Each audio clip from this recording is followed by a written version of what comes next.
என்ன இப்படி மாஸ்க் காட்ட சொல்லி அவதான் சொல்லி கொடுத்தாளா? அப்படியே வழி நடத்துறா போல இருக்கு. சரி, அப்படியே இருக்கட்டும். என்ன அதான் கேக்குறேன். இவ்வளோ சொல்றவன் எங்களுக்குள்ள அது இருக்குன்னு பச்சையா சொல்ல வேண்டியதானே மிஸ்டர் குமரன்?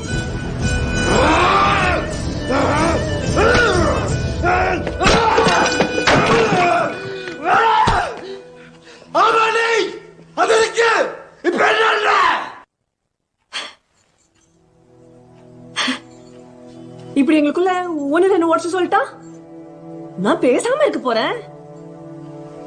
சும்மா என்ன சீண்டி பாக்குறதே வேலை.